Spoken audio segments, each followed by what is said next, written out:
Guys, എല്ലാവർക്കും സുഖമല്ലേ? രാവിലെ ഇഡ്ഡലി ദോശ ഉണ്ടാക്കിയ മാവ് ബാക്കി ഉണ്ടെങ്കിൽ വൈകുന്നേരം അതന്നെ റെഡിയാക്കി കൊടുത്താൽ വീട്ടിൽ ആർക്കും ഇഷ്ടാവില്ല. ഇഡ്ഡലി മാവോ അല്ലെങ്കിൽ ദോശ മാവോ ഏതാണോ വീട്ടിൽ ബാക്കിയില്ല അത് വെച്ച് ഒരു വെറൈറ്റി റെസിപ്പി നമുക്ക് റെഡിയാക്കിയല്ലോ. കുറച്ച് ഇഡ്ഡലി മാവ് എടുത്തിട്ടുണ്ട്. ദോശമാവ് ആയാലും കുഴപ്പമൊന്നുമില്ല കേട്ടോ. നമുക്കിതിനൊരു മിക്സ് റെഡിയാക്കാം.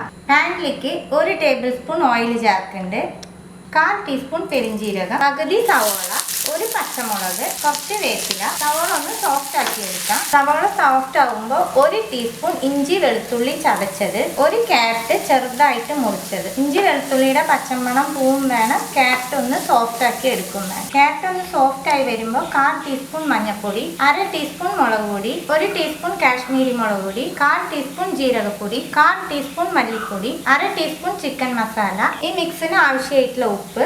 ഓൾറെഡി മാവിൽ ഉപ്പ് ഇട്ടുണ്ടാവും, അപ്പോൾ ഇതിൽ ഉപ്പ് ഇടുമ്പോൾ ഒന്ന് ശ്രദ്ധിച്ചോളൂ കേട്ടോ. എല്ലാം ഒന്ന് മിക്സ് ചെയ്ത് കൊടുത്ത് 1 ടീസ്പൂൺ വെള്ളം ചേർക്കാം.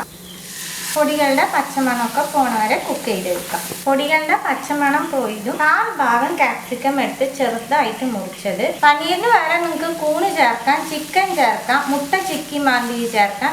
ഏതാണോ നിങ്ങൾക്ക് താല്പര്യം അത് ചേർക്കാട്ട. പനീർ തന്നെ വേണം നിർബന്ധമില്ല. എല്ലാം ഒന്ന് മിക്സ് ചെയ്ത് കൊടുത്ത് 1 മിനിറ്റും കൂടി ഒന്ന് കുക്ക് ചെയ്തെടുക്കാം. കുറച്ച് മല്ലിയിലയും കൂടി ഇട്ട് കൊടുത്ത് ഫ്ലെയിം ഓഫ് ആക്കിയിട്ട് ഈ മിക്സ് ഒന്ന് തണുക്കാനായിട്ട് മാറ്റി വയ്ക്കാം. ഉണ്ണിയപ്പച്ചട്ടി അടുപ്പത്ത് വെച്ചിട്ടുണ്ട്. അതിൽ ഓരോ കുഴിയിലും ഒരു ഡ്രോപ്പ് എണ്ണ സ്പ്രെഡ് ചെയ്യാം.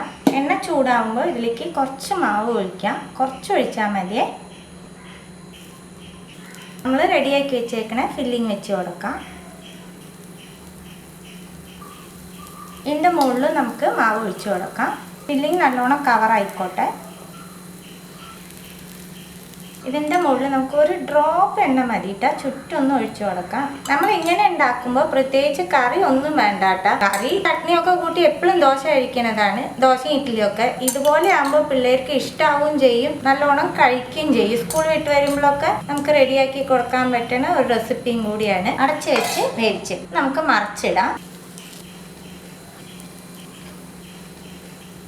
എല്ലാം മറിച്ചിട്ടു അടിഭാഗം കൂടി നമുക്ക് വേവിച്ചെടുക്കാം. അടിഭാഗം റെഡി ആയിട്ടുണ്ടാവും. നമുക്ക് പാനിൽ നിന്ന് മാറ്റാം. എല്ലാ സ്നാക്കും നമ്മൾ റെഡിയാക്കി എടുത്തുട്ടാ. സിമ്പിളായിട്ട് റെഡിയാക്കാൻ പറ്റണതാണ്. തീർച്ചയായിട്ടും എല്ലാവരും ട്രൈ ചെയ്ത് നോക്കണം. വീട്ടിലുള്ള എല്ലാവർക്കും ഒരുപാട് ഇഷ്ടമാണ് ഒരു റെസിപ്പിയാണ്. ട്രൈ ചെയ്ത് നിങ്ങളുടെ ഫീഡ്ബാക്കൊക്കെ അറിയിക്കുക. പുതിയൊരു റെസിപ്പി ആയിട്ട് അടുത്ത വീഡിയോയിൽ കാണാം. See you. ബൈ.